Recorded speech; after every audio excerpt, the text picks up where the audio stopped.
आज मैं अपने चैनल डोपो धमाका चैनल से सभी का स्वागत अभिनंदन करती हूँ। इस समय जो मैं आपको कथा सुनाने जा रही हूँ वो श्री कृष्ण लीला और सत्यभामा। श्री कृष्ण का जब शादी होता है, ब्याह होता है, तो क्या सत्यभामा उनकी पत्नी होती है। तो कहते हैं ना कि अभिमान ज़्यादा नहीं करना चाहिए, अभिमान करने से पाप होता है। और भागवत में लिखा कि जो अभिमान करता है वो पाप का भागी होता है। बोलो वृंदावन बिहारी लाल की जय। श्री कृष्ण गोविंद हरे मुरारी, हे नाथ नारायण सुदेवा। श्री कृष्ण गोविंद हरे मुरारी, हे नाथ नारायण वासुदेवा। अब हम कथा सुनाने जा रहे हैं और तो आप ध्यानपूर्वक मेरी वीडियो को देखिएगा। भगवान खुश होंगे और आपको भागवत का फल भी मिलेगा। बोलो वृंदावन बिहारी लाल की जय। एक बार सत्यभामा के मन में अभिमान हो जाता है आया कि प्रभु को वह सबसे प्रिय है। क्या होता है, एक बार सत्यभामा के मन में अभिमान हो आया कि प्रभु को वह सबसे प्रिय है। उनकी 16,108 रानियां और जितनी थी वो पटरानियां थी। तो इसमें सबसे ज्यादा सेवा सत्यभामा जी ने किया था। तो भगवान जो है, भगवान की वो सबसे प्रिय पत्नी थी। एक दिन नारद जी घूमते फिरते वहां आ पहुंचे। तो सत्यभामा ने उनसे कहा, घूमते फिरते नारद जी आए तो उन्हें सत्यभामा से कहा, मुझे हर जन्म में यही पति मिले, ऐसा कोई उपाय बताइए। तो भगवान तब नारद जी ने कहा, आप जिस वस्तु का दान करती हैं कि वही अगले जन्म में आपको प्राप्त होगी। तो इस तरह से कहावत है, सबके बीच में कहावत है कि जो चीजें आप दान करेंगी वो आपको मिलेगी। अतः यदि आप कृष्ण को अगले जन्म में पति के रूप में पाना चाहती हैं तो उनका भी आप दान कर दीजिए। सत्यभामा जी को बहुत पसंद आया कि ठीक है, वो ही मुझे चाहते हैं और हमारे पति हैं, और इस जन्म में तो हमारे साथ ही हैं, लेकिन अगले जन्म में भी मुझे वो मिले। ऐसा दान देने के लिए सत्यभामा जी तैयार हो गई। किंतु ऐसे दान को स्वीकार कौन करता। आज तक हमने सुना है कि कोई पुरुष को किसने दान नहीं किया, लेकिन आज सत्यभामा जी अपने पति को ही दान कर रही।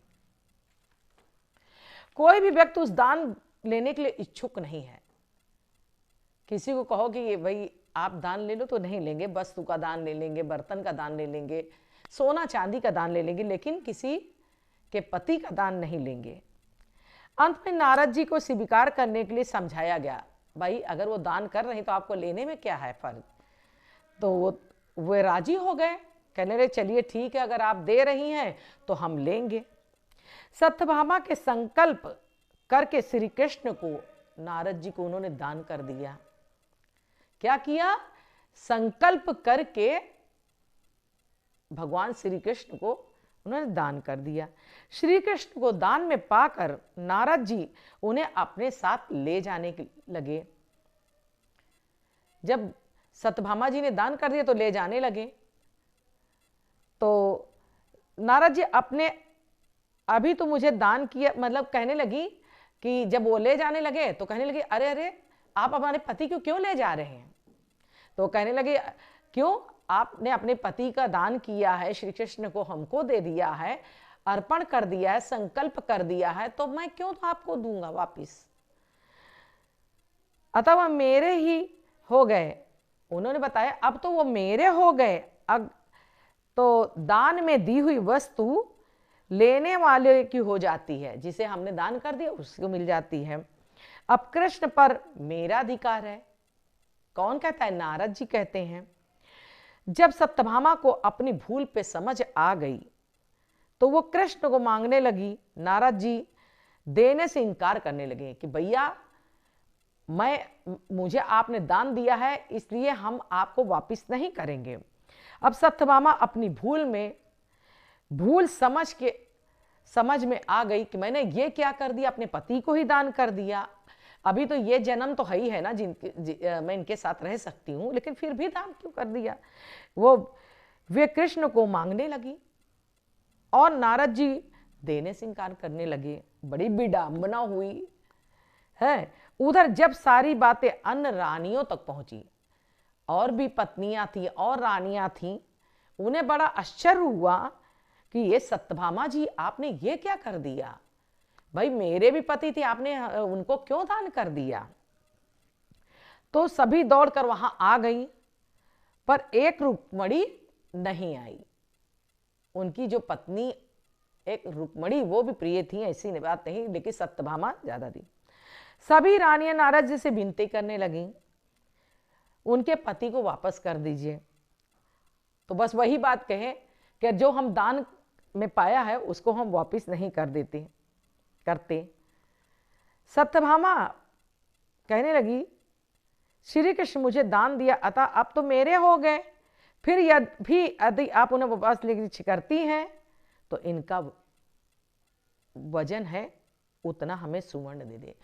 मतलब अगर आप उनको वापस लेना चाहती, कृष्ण भगवान को वापस लेना चाहती हैं, तो आप ऐसा करिए कि सुवर्ण दान कीजिए, मतलब सोना दान करिए उनके बराबर, तो मैं उनको वापस कर दूंगा।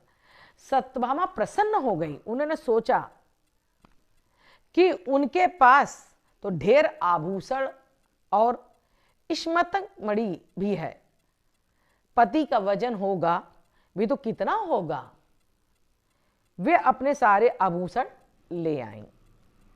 अब तो सभी रानियां भी घबरा गईं और वो क्या करने लगी, सत्यभामा का साथ देने लगी। दौड़ दौड़ कर वो भी अपने आभूषण ले आईं। उनके आभूषण भी तुला में रख दिया। तुला क्या है? जो तौलने वाला तराजू था।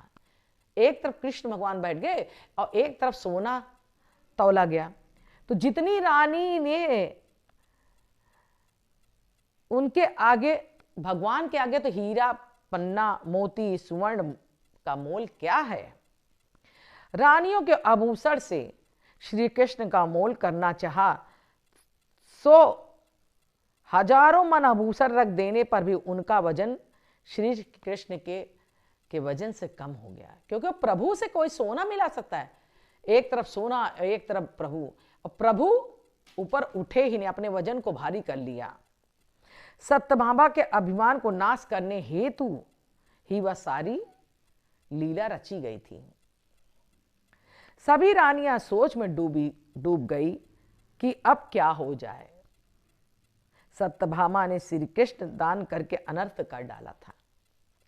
अंत में सत्यभामा ने रुक्मणी का आसरा लिया। रुक्मणी जी तो आई नहीं थी, फिर वो आई, रुक्मणी वहां आई। रुक्मणी सारा भेद समझ गई, अंदर की भेद समझ गई कि भगवान ने ही लीला रची है। भगवान की तुला क्या सुवर्ण से हो सकती है? क्या सोने से उनको तौला जाएगा? उन्हें पल्ले में प्रेम से तुलसी दल रख दिया तो भगवान तुला, फिर दोनों तराजू पूर्ण हो गए। रुक्मणी ने पूरे प्रेम से तुलसी दल अर्पण किया था, अतः भगवान पल्ला ऊपर उठ गया। कहते हैं भगवान को भोग भी लगाओ तो बिना तुलसी लगाए, जब उनको तौल रहे हो तो बिना तुलसी के कैसे तौल दिया। इसीलिए तुलसी का बहुत बड़ा महत्व है।